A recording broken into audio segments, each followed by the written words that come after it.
Good morning, and thank you for joining us. I am Linda Barrett, Manager of Genealogy, Local History, and Archives at the Fort Worth Public Library.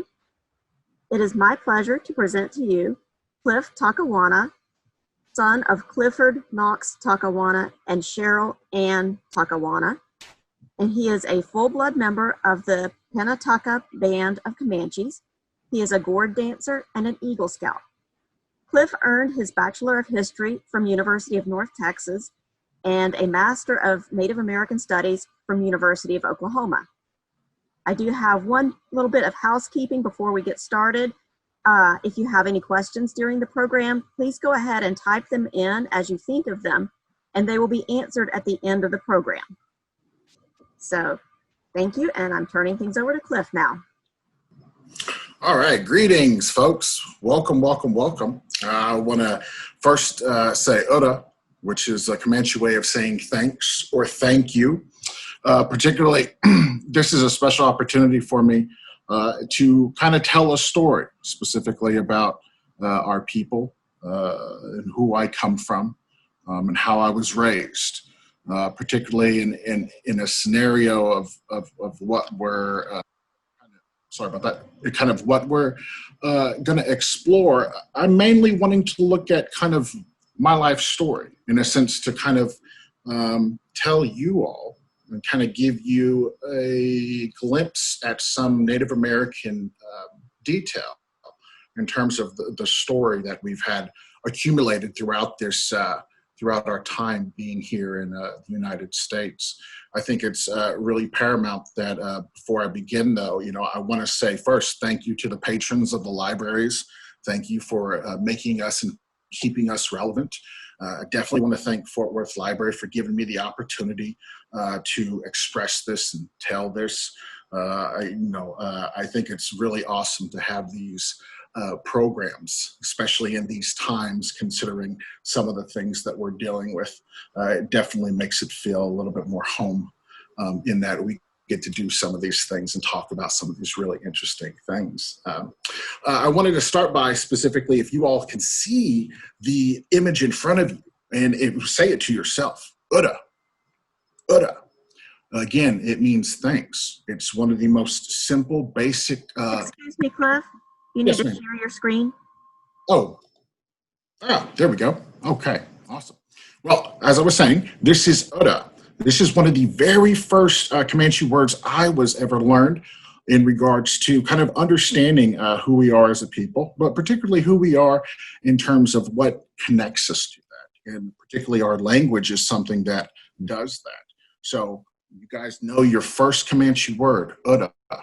If you wanted to take that further, one of the things that we'll say is Uda, a mesena, which essentially means thank you, but thank you from the bottom of my heart. Moving on, a couple of things I would just say. In regards to hearing me kind of present today, I want to bring about the idea that I'm going to be using Native American, Indian, American Indian interchangeably. I might even throw an indigenous out there, but essentially it's all meaning the same thing. And I'll talk about that a little bit later, about where those designations and labels came from, and then also what's appropriate. So we'll hit on that. Again, some of the main things I'd really like for you to take away from this is just to be able to see and hopefully get your eyes on a piece of Native history, specifically Comanche, that you maybe not ever heard of. I'd like for you essentially to come out of this kind of understanding that Native people in and of itself are people that are complex, convoluted, the whole gamut of all sorts of personalities, but it's still tied to that area. So it's not unlike you or anybody else out there in terms of the groups and social kinships that you have. But let's go ahead and move on. Again, I'd like to welcome you to the circle. Understand that in particular when we talk about Native culture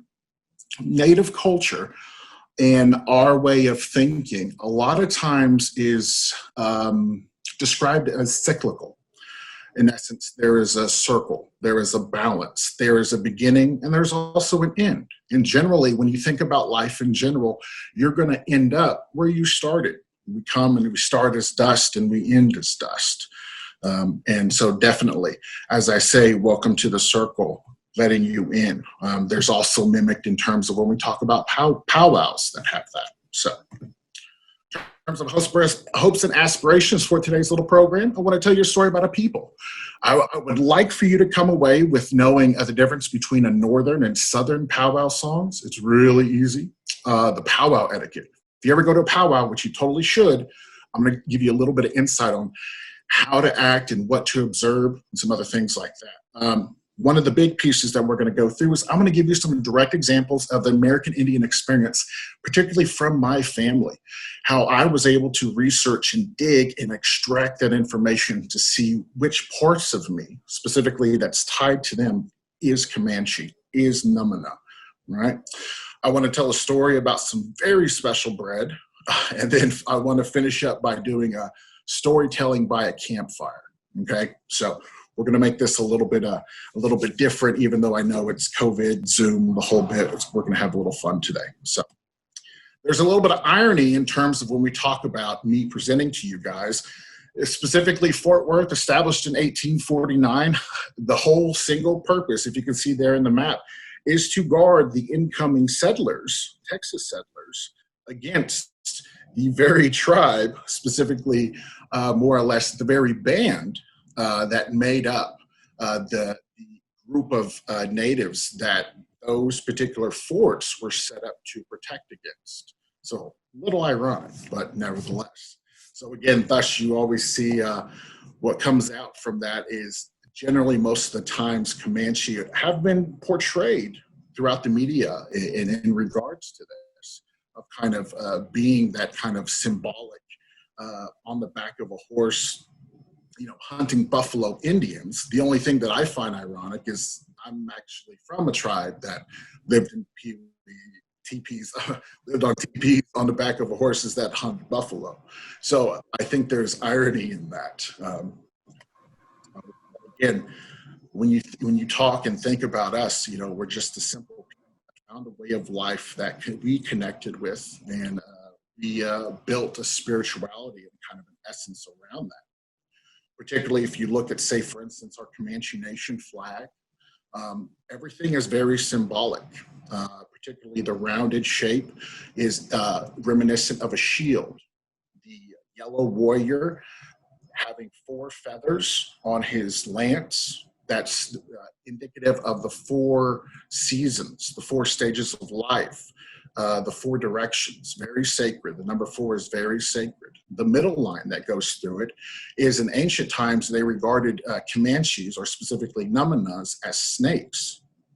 So that's kind of an ode to that. Again, this is a circle, a shield. Again, one of the monikers that was given to us was the Lords of the Plains, specifically talking about from about the 1750s to the 1850s. There's what in some authors would describe as a Comanche Empire. I know one author described it as the Comanches being some of the best light cavalry in the world until you started seeing modern technology and weapons of that sort. And understand too that the Comanche in themselves off the horse, or the addition of the horse, is what made the Comanche people who they were. And so that's why it's indicative that you have one, particularly on the flag representing that. Now the colors themselves, the blue recognizes or symbolizes loyalty, all right? And then the red symbolizes blood, but it's also a reminder of the label that was bestowed upon us as being this country's red man. So it's also a reminder of who we are and experience. Understand too, if you look particularly those 2 pieces, the blue and the red, they look almost like blankets. And you'll find that blankets are essentially a symbolic piece of friendship and caring, particularly within the Comanche tribe. They're still given away. Again, I wanted to reinforce the Comanche, we are the Numina. That is how you say Comanche in our language, Numina. That's how you spell it. A lot of the spelling and phrasing, particularly in our tribe, and how it was translated and collected, it's very phonetic. So, na, it's very written almost as you hear it, and you say it, and you'll see it in that way. So, one of the things I always like to discuss with people, I remember getting my master's degree, and a gentleman was asking, he kind of probing me a little bit in regards to, so what are you studying? What are you looking at? And I told him Native American studies, and he came back, but you guys worship nature and stuff, right? I was like, well, to an extent, yeah, we do. But also take into consideration of that world in which those Numina people, my Comanche people, lived and operated back in the 1750s to the 1850s, okay? You look at the world and what it is, it gives you everything. It's providing you with all of these essential things to survive: the buffalo, the water, the sun, the ground, the sticks to make teepee poles. You have species of dogs that are helping carry teepees and stuff to the next camp. All these resources are given, and that's what we. You could say we do worship nature in a sense that we understand our connection to it and our requirements of it. And in that aspect, it makes sense. Now, understand too, there's a particularly interesting thing that I think needs to be said. I think for much of it, American Indian perspective is seen in an almost cyclical way, in that there's a circle, kind of like I'm going to attempt to do with this presentation. We started at one place. We're going to finish where we started. So I'll get more into that a little bit later. But you talk about the cyclical nature, in essence, that there's a good part and a bad part. You can't have without having both of them. In particular, I would define it more in has a sense or understanding that there is a particular balance. Say, for instance, Native Americans, there's a deep understanding of a radical intelligence that existed long before things started being documented. Comanche Indians had a theory in regards to the North Star. They knew it was a fixed point, and they used that to travel. Who would have thought? They understood the significance of the sun, and particularly if you looked at wholeheartedly at the relationship to the sun was looked at as something that could see everything.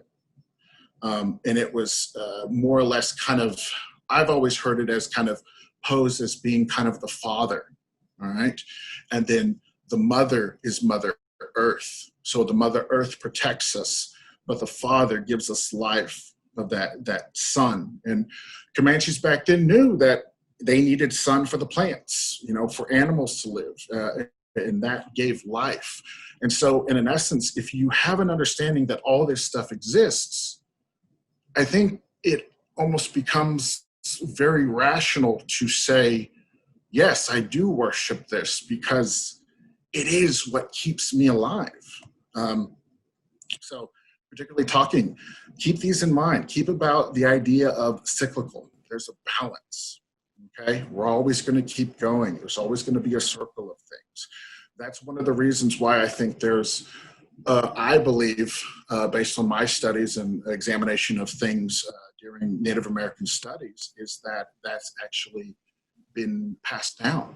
In essence, that there is a tendency for Native American youth not to do very well when they're first getting started in science and math.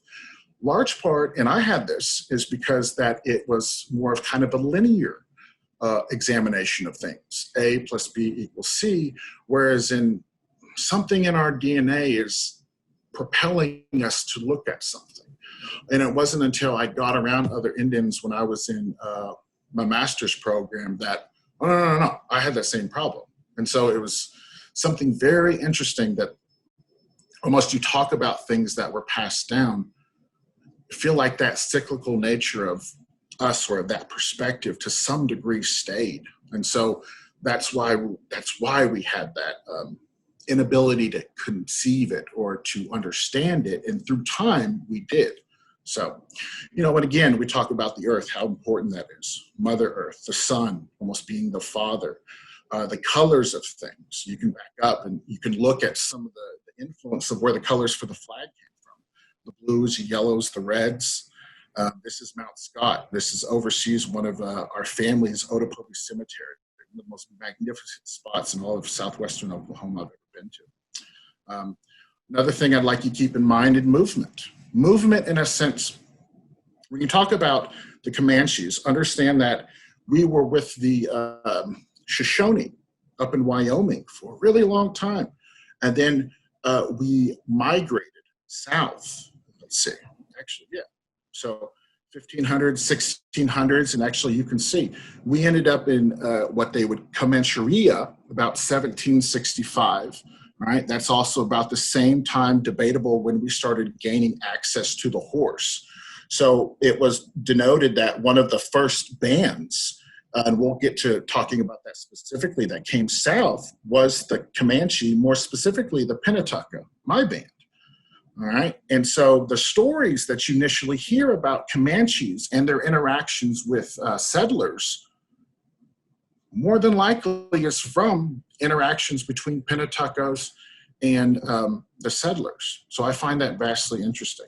One of the reasons I like looking at this map and seeing the Great Plains is the stories is essentially is that up there that to some degree they got cold, or they were like, oh, it's warmer down here. And then they started seeing the buffalo herds. And I'm like, oh, it's real flat, easier to kill. So let's go down here. My silly Uncle Crusoe, he used to say, no, that wasn't it. He said, my silly Uncle Crusoe said that basically that our part, the Penatuckas, were in around Shoshone territory, and we were moving camp, and then our contingent, we just got lost and ended up down here and was like, all right, this ain't a bad place. Let's just stay here. And so where we came here. So his interpretation I always like to throw that out there. In terms of you looking at specifically kind of the makeup of where the different types of Comanches were, when I say that, there's collectively bands of Comanches, and you can see kind of the bigger ones. At one time, there was 13 bands. I think at between 1750 and 1850, there were at time 19 bands. Today, it's mainly the Wanderers. There's the Wasp Band, but that's the Penatucka. We'll get to talking about that a little bit later. The Buffalo Eaters, the Antelope, the Quahadas. Some of those bands are the ones that still exist today and are very prevalent. Particularly when we talk about bands and clans, I described it to my lovely girlfriend like this. I said, take a t-shirt, okay? If you said to a tribe that is made up of clans, okay, this is how they operate. They're independently structured in that their family grouping and kinship groupings are what's going to keep different elements or different groupings within the tribe together, and they'll all group together,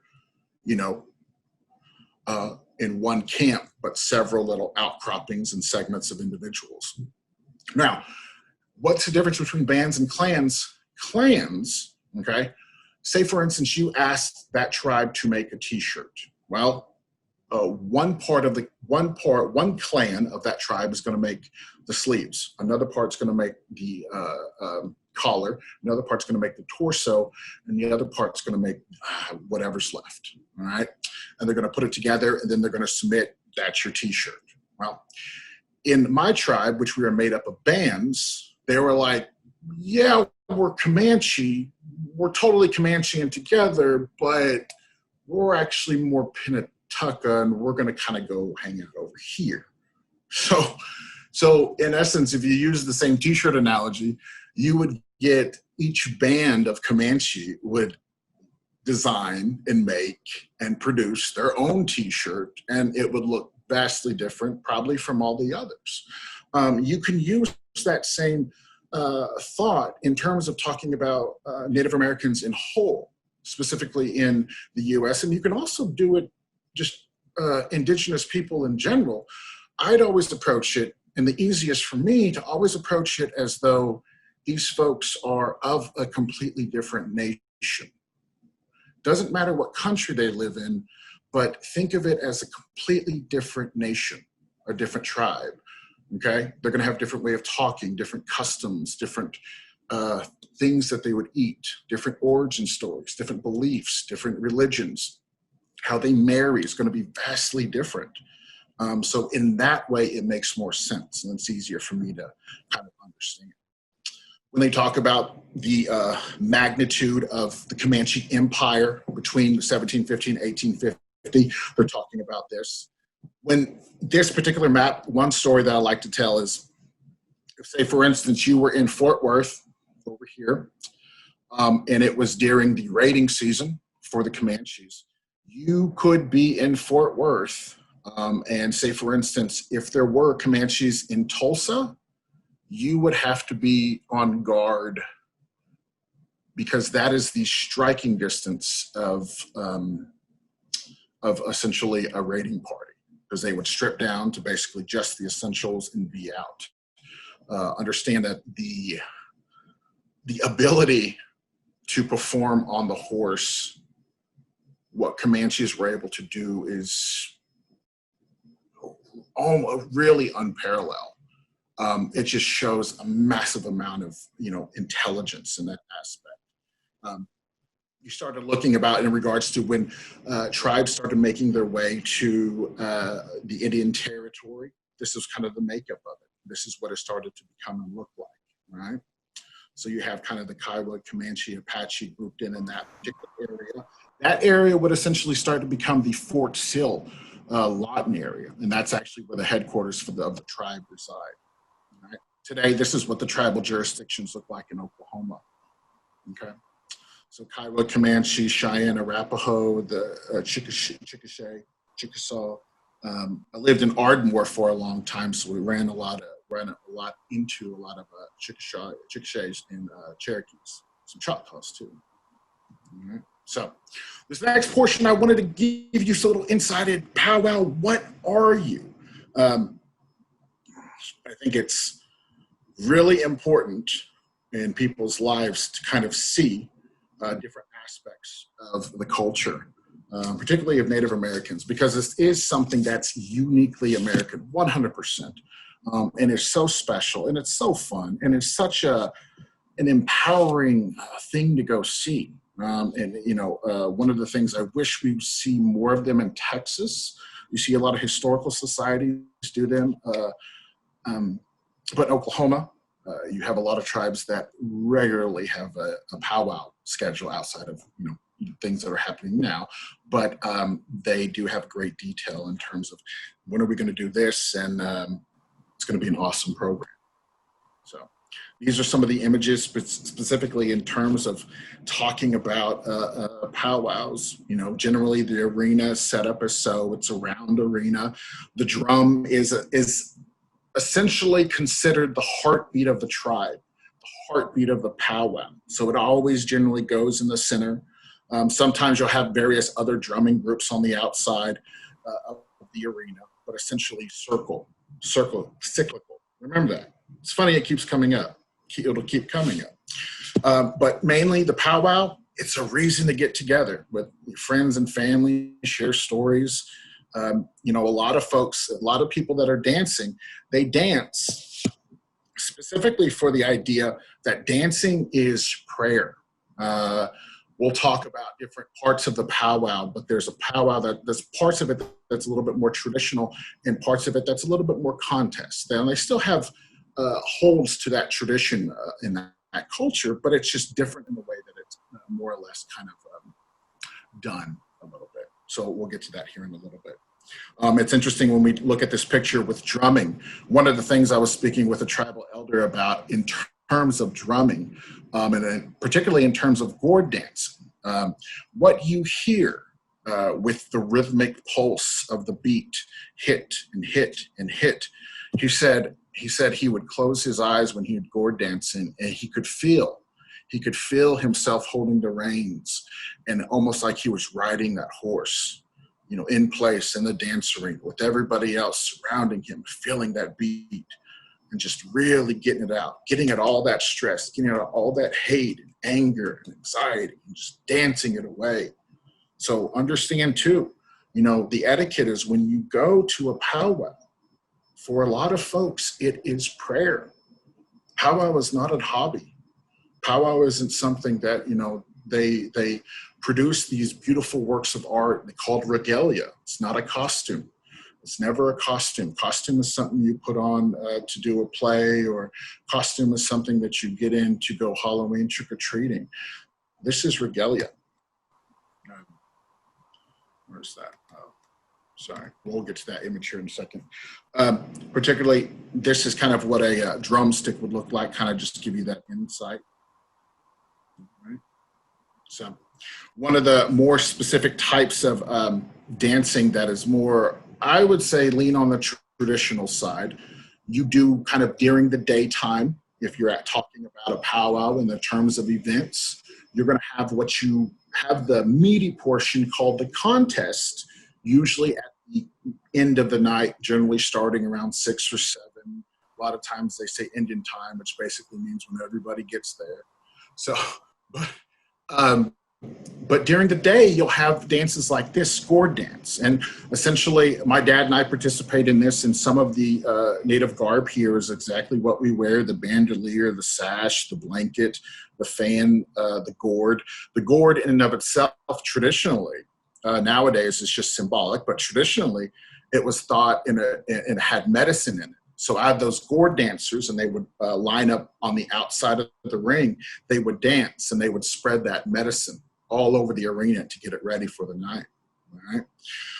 Let me briefly, now that I've talked about gourd dancing, talk about powwow a little bit more in terms of the origins. The main belief in terms of the origins, kind of debated, but it was mainly conceived by the Ponca War dance societies and other Southern Plains tribes. They were more or less kind of the ones that latched onto it and said, hey, this is something that we could do, and it could be really good for our people. And so they began doing these things, again, just to get together and celebrate our, the culture. Another belief is that when tribes were forced onto reservations, one of the things that was requested of them is to basically have a parade.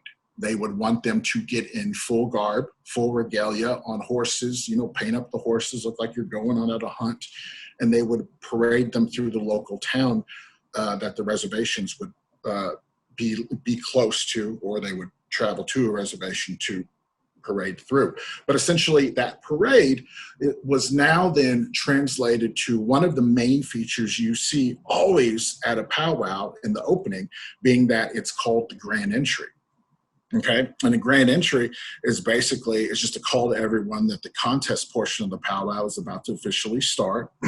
So when you hear that, you'll see all the spectators start moving their lawn chairs and taking up seats around the arena. Lawn chairs are generally set up around the arena in a circle fashion. Again, cyclical. You're seeing that a lot. The grand entry song is played and is first to enter the dance arena. Usually they enter the dance arena. There's a few pictures of my father and I before dancing. One of the first to enter the arena. This is actually a photo of a parade coming to the reservation or onto the reservation. Here's some more. Indian parade in Anadarko territory.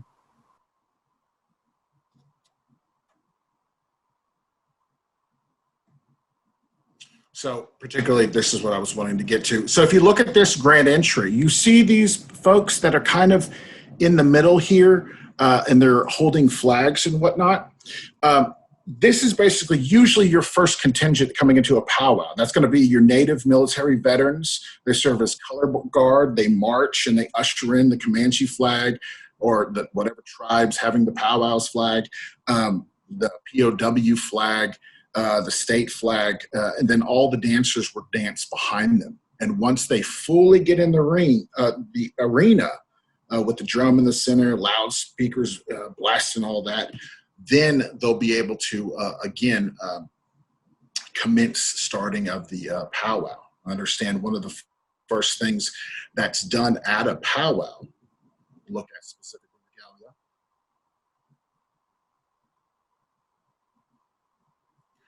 One of the first things that's going to be done at the powwow, once all the dancers are in the arena, they'll all stand at attention, and whatever tribe is hosting will play probably their version of a flag song. And if you can see, flag song holds equal significance to the national anthem. So it's the expectation that you stand and rise for the playing of the flag song. And a lot of times, once they do that, they'll follow it up with a memorial song, honoring those veterans and those warriors from past wars, and for the ones that were able to come home, and then also especially for the ones that were not able to come home. Okay. Yeah, I would say, and the height of patriotism in Native American tribes is pretty substantial. It's something that I feel like is glossed over a good bit, and the reasoning behind, I believe, why it is so is something we'll talk about here in a little bit, but it has a deeper meaning and tie to the land. Remember the earth, Mother Earth. It's going to come back and we're going to talk about that. All right, so contests and dance styles. All right, similar to a rodeo, that's what a powwow is. It's similar to a rodeo, flat out. They have categories in different divisions, and they're contesting, and they're being judged for the way that they will dance in the arena. So the arena director will be like, all right, calling all grass dancers, which this young man is. Okay, see with the long fringe, it floats and moves. It's really flashy. It's gorgeous. But essentially, grass dancer is mainly to beat the grass down. Traditionally, those grass dancers would come after the gourd dancers, and after the arena was blessed, then the grass dancers would get in there with the songs being sung and beat the grass down so you could prepare the ground for the powwow. But nowadays, it's just used as specifically a different style. So there's all sorts of styles, all sorts of dances, and they have their own specific way of movement and all that. And you could go down the world's longest rabbit hole on YouTube talking about specifically the styles of dances. And I definitely suggest you do that because you could easily see a whole litany of things. So we talked about gourd dancing. This is grass dancing. Okay, straight dancing. You can see the different styles of regalia are different. There's no fringes here. This is a little bit more traditional and a bit more conservative. Okay, you have cloth dancing, which is one of the classic, more prestigious styles of dance for Native American women. I always do that because of the posture that they uptake in dancing cloth. It's very, you should definitely look it up. It's very fascinating. It's really beautiful. Next is we have fancy shawl. If you want to see something amazingly spectacular, is listening to the beating of the drum, but also watching these dancers dance to that drum. And think about it, if particularly in this instance, you can see how she's kind of moved where she's kind of has her arms out. Well, she's twisting and flailing, and in doing so, she's making all that fringe flat, like a flag. So it's really beautiful to watch that and understand that how they dance. It's very simple. How are they judged, you might say? Every time a drum mallet or a drumstick hits that drum, a dancer's foot had better hit the ground, and it better be in sync, because you have judges standing on the outside watching you and deducting points every time you don't hit that. So it gets really cool because for the fancy dancers, the fancy shawl, and the fancy dancers or the fancy war dancers, their songs in contest will get so tricky. I mean, the beats will just drop out, and all of a sudden, what you think is about to come just stops. But the singing keeps going, and these guys have to be so on point that they just know, oh, got to stop. So it's always really fun to see. It's always really fun to be a part of, and it's so cool thing is they do this for all ages. Look at this little. She's doing fancy shawl, and she's learning how to do it at a very young age. Hopefully, at someday she'll be like this one. You know, still doing it, you know, way into her probably 70s or 80s, still getting down a jingle dress. If you notice that number is how they keep track of the individual dancers based on the category that they're in. Gosh, it looks powerful. All right. So before I move on, one of the things I wanted to briefly tell you guys about specifically is if you went to a powwow, and you're like really jazzed up about it. Oh man, this is really cool. You said, was there any way I could dance? Absolutely, you could dance. Listen for the word intertribal. Basically means all tribes, any tribe, we're going to come in and just have a fun, simple powwow song for everybody just to come in and have an opportunity to just get up, move around, see people and go across the arena, see family you haven't seen, and it's a simple song. And then understand the etiquette is watch the person in front of you. Don't be shy, because I guarantee you don't have a whole spectators sitting there watching you. They're all kind of enjoying themselves. So it's definitely a very inclusive environment. But listen for intertribal. You can definitely get up there, just watch everybody around, and you'll have a wonderful, awesome, good time. So having said that, I'd like to move on mainly to the portion of the program that I had a lot of pride in kind of creating. One of the things that I find fascinating throughout my life, and throughout the decades of my life, in some way, shape, or form, I've had the luxury of being able to be presented opportunities to talk about me being Comanche, and then also what that means, and then what is that linked to my past. Particularly for this one, I was able to pull up a lot of information and actually get some photos that my family has never seen. So it was really empowering to do this project. One of the first individuals I'd like to talk to you about is Knox Takawana, known as one of the last of the horseback buffaloes. It is said he could kill a buffalo riding full speed on a horse using only a bow and arrow. You think about that and just saying that. One can say that, but think about it for a second. You know, this writer wrote, he said, pertinent to the hunter lifestyle, you still have to bring the beast down. An unnerving effort, to say the least. Imagine for a second riding and bouncing along the plains on horseback at full gallop, veering next to a sea of shrinking brown thundering bass of heavy hooves, drowning out all other sounds. The animal smell of the exertion from both the horse and man and buffalo, and nothing but leather reins clenched in your hands and the bow on your back. And to take that moment and to bring down that animal, it's just spectacular.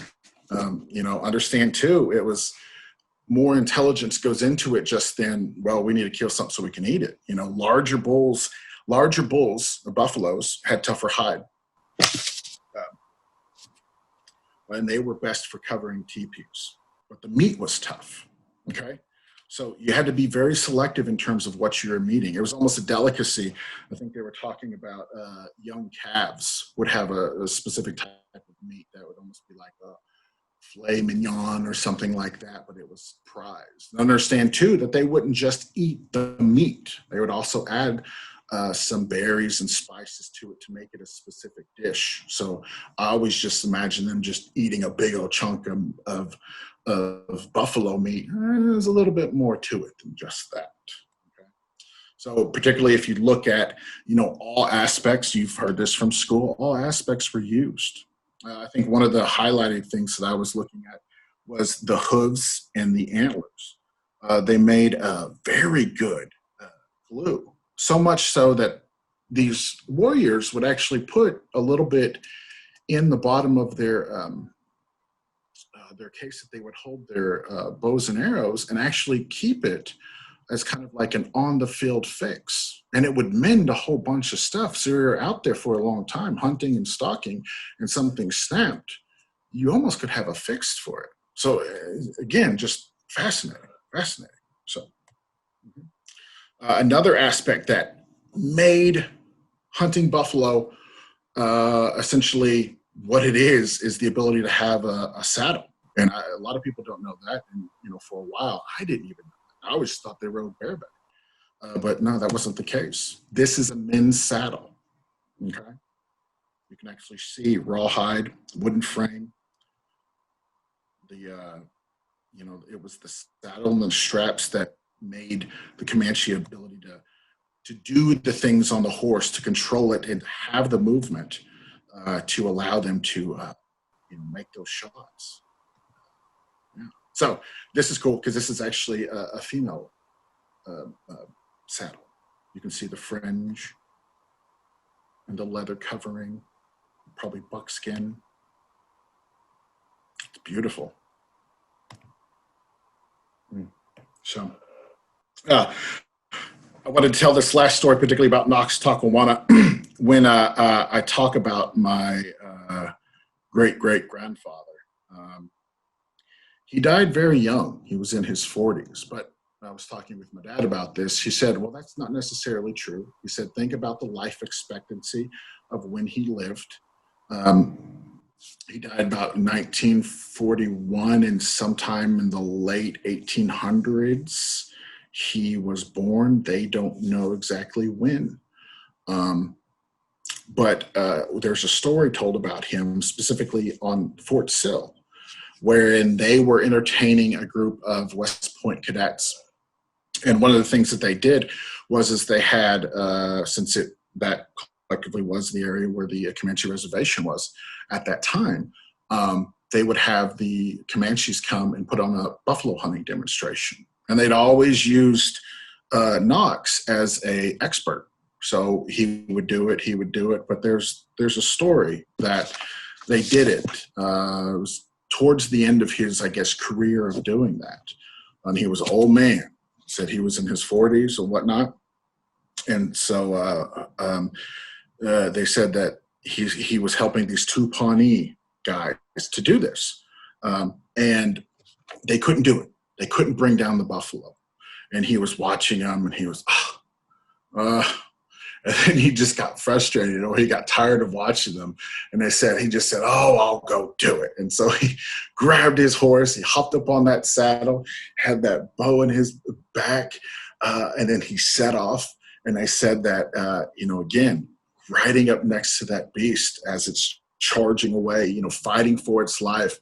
They said that he would take those reins, he would stick it in his mouth, and then he would slide that arrow in that bow and then be able to shoot. And it was fascinating to hear that, a bow of that size, a Comanche bow, is nothing more than 4 feet long, made out of boat arc. But it had the velocity and strength that it wouldn't go all the way through, but that arrowhead hit in the right spot, that would be sticking out the other side. Understand too, you had to hit them right behind the shoulder, behind the shoulder blade, because if you hit the shoulder, it's going to bounce off and go. But I remember him, they said he jumped on his horse, ran out there, and just in a split second, one arrow, and that buffalo was down.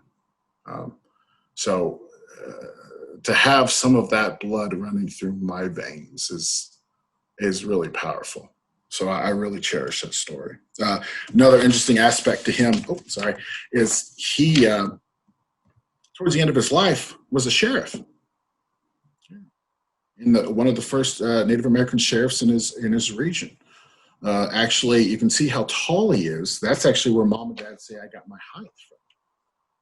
because understand when you talk about Comanches in general, I always like to say they're short, brown, and low to the ground. And that's kind of true. But me and apparently Knox are some sort of anomaly where then we got some height. So, yeah. So again, some of the aspects to this, I was able to gather some more detail about. And if you look particularly, this is when Knox, he went to boarding school as well. And we'll talk a little bit about what that means. But if you look from the Museum of the Great Plains Special Edition, that number 14, that guy, that is Knox Takawana, soon to be famous buffalo hunter. This is another image of him, him and a group of men. They were surveying land.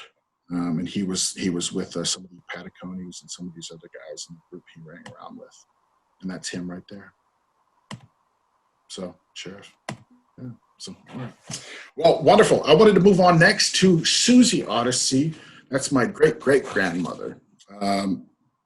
This one's really interesting because she's kind of the keystone of our family. She made a couple of decisions or was influential on a couple of decisions that have affected my life and still affect my life today. And we'll go through that. Very generally, you know, she was born in the 1880s. They don't know when. They have no idea. And she lived where she died in 1975. They say she lived to be over 100 years old. So I find that truly fascinating. This is when she was born. This is what Texas looked like. She was born in the West Texas, about 1880s. Okay. This is an image of her when she was 20. It's very beautiful. Her middle name, her Comanche middle name is Odyssey. It means truthful woman. She very much was that. She was a powerful mother and grandmother. Interesting enough, she first went to boarding school. She first went to public school for, I think, 4 years before she switched and went to boarding school. Generally, most Indians during that time collectively kind of just went to boarding school. So she got a little taste of that difference before, which I find interesting.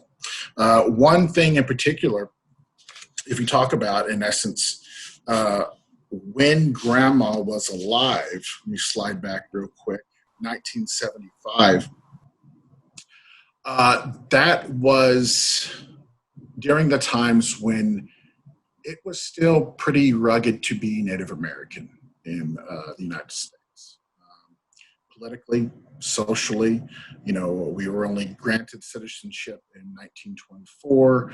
Then it also took a little bit of time for that to come in. You talk about the boarding school era. That's going to be the late 1800s to the mid 1900s. And essentially that was the era when the forces that be would coerce or more or less just take Indian children from the tribal communities and put them into oftentimes religious-based boarding schools. So a lot of my elders had to deal with that as a reality. Understand that the reality too in those boarding schools is it was set up in such a way that only English was taught. And in fact, if you used Namana or you spoke Namana or Comanche, you would be disciplined. And a lot of time discipline was corporal punishment slash physical abuse. So that's the reality of it. But understand that they came out of that with that view. And in doing so, about the time that my father was at an age young enough that he would start to be able to take in that Namana language, the Comanche language, they made the conscious decision not to. They said, we want him to be successful in this world. We want him to assimilate, learn to speak English, and do those things and advance himself beyond what they had and what they were. And in doing so, there's tremendous benefits, but there's some pros to that, but there's also some cons to that. One of the aspects of that is I don't speak my language, and it's a missing part of me. So it's still an issue of looking back upon Grandma's influence and her decision, knowing that she was a keystone and knowing that she had a say in that decision. And it just makes me ponder things. And so I always find that interesting. Yeah. So in terms of talking about the boarding schools, mainly in general, the idea was to kill the Indian and save the man, taken from homes. One of the first thing that was done when the kiddos were taken, let's see, truthful, that's how it's spelled, is specifically they would cut their hair, they would delouse them, and placed in Western style clothing. Again, denial of any tribal language, English only. Again, the idea here is we're going to take these individuals, these young folks, and we're going to give them and teach them industrial skills, sewing, taking care of animals and livestock, and then release them essentially back into their communities. And it was a great idea, and it was a great notion of providing these labors and skills to a whole bunch of other people. The only thing is a lot of the communities that they went back to weren't necessarily in a place where they could use those. So you started seeing these people, and in essence, that needed to work, start moving away from tribal homes to look for opportunity and jobs. So I think that's keen, or a very specific thing to take in consideration. Particularly talking about Grandma again, she was a devout Christian her whole life. We talked a little bit about the idea of some of the religious beliefs in terms of Native American, in terms of seeing the sun as a father, a mother, or the earth as a mother. Also, the idea that there was one presiding creator that didn't live above the heavens. He lived even further than that. But understand that Comanches from the very get-go were always monotheistic. They were always believed that one creator. So for her, or to say and to see that she took on, and she was a Christian her whole life, is easy when you understand and acknowledge the fact that they were already monotheistic. Okay, and a lot of the same principles that Christianity teaches, it's exactly the same principles of kindness and love that the Comanche taught as well. Very similar. She was a very simple woman. She liked cooking under her brush arbor. Something that my great uncle, her brother, or not her brother, but her grandson would have to make for her and build that and put that up.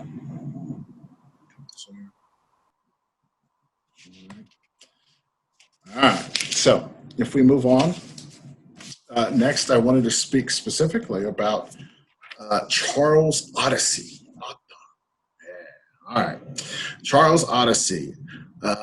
Ata is Comanche for uncle. All right.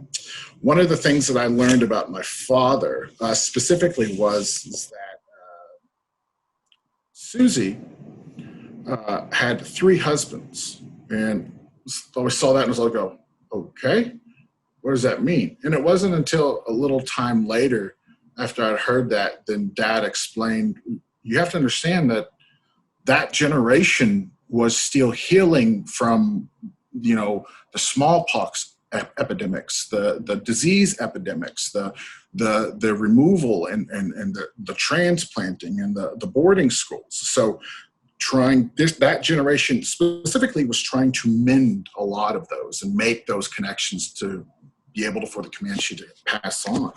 And for that reason, I talk about Ata, 1908 to 1990. I always talk about, I was born the year Oklahoma became a state. Oklahoma became a state in 07. I thought that was goofy. But Ata was always the best. And the reason I bring him up is because we specifically talk about redefining what a warrior is. Very specifically, you see that image, you know what warrior is. Protecting your people, hunting, the whole bit, on horse, war paint, defending, pride, all that.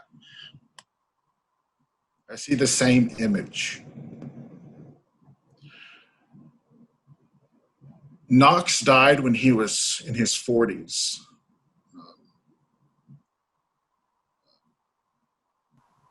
And so Comanche men sometimes didn't live that long. Life expectancy wasn't that great. And so when Dad came about, and his mom came about, Grandma was helped there a little bit, Grandma Susie, but his mom, she didn't have a husband for Dad per se, or he was in the picture, then he was out of the picture. But whatever the case, what Atta represented was, and what he did was something that is very traditionally Comanche, in that he stepped up in that role to essentially raise Dad. And to a point that I see him as almost as a grandfather. And again, he was Atta, he was uncle, but he was an uncle to a beloved, so many in that area. I think it's just ironic he has a staff just like that other one.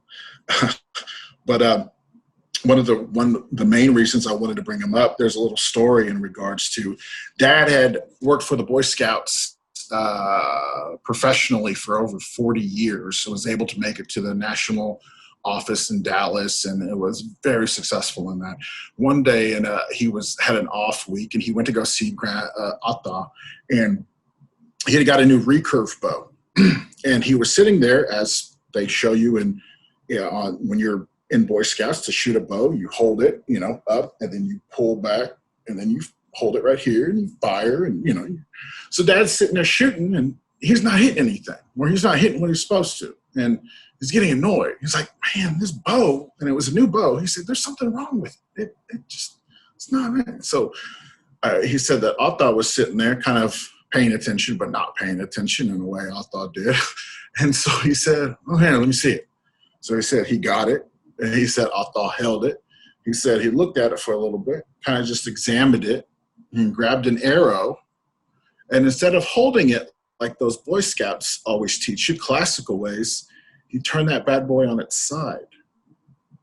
And then he knocked it, and then he drew back almost like he was starting a lawnmower, and then he hit exactly what Dad was trying to hit. And then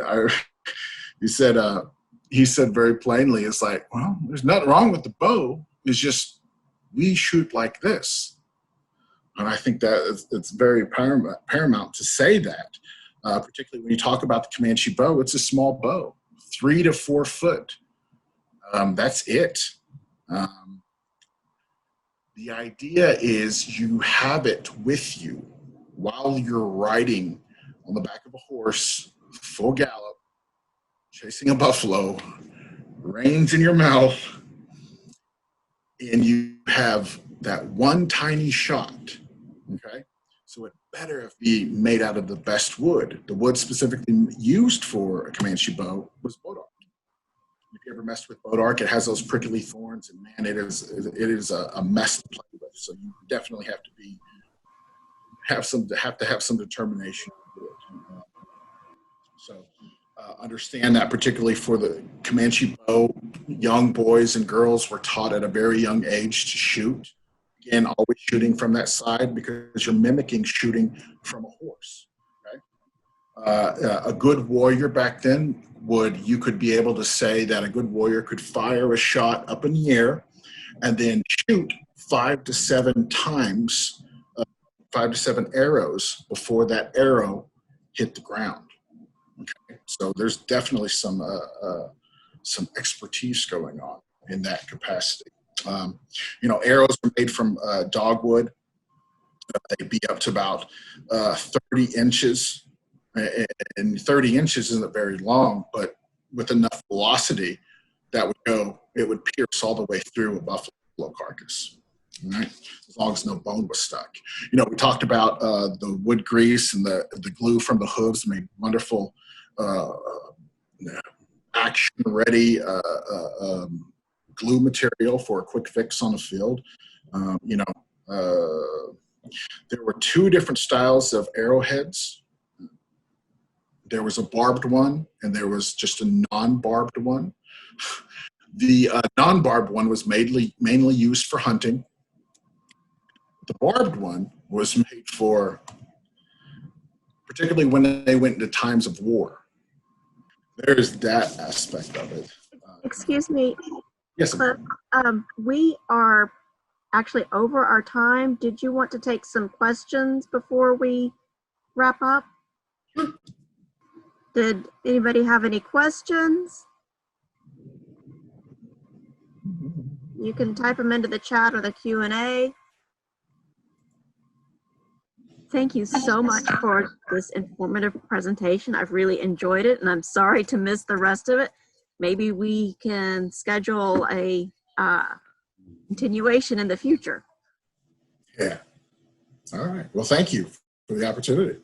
Oh, we very much enjoyed it.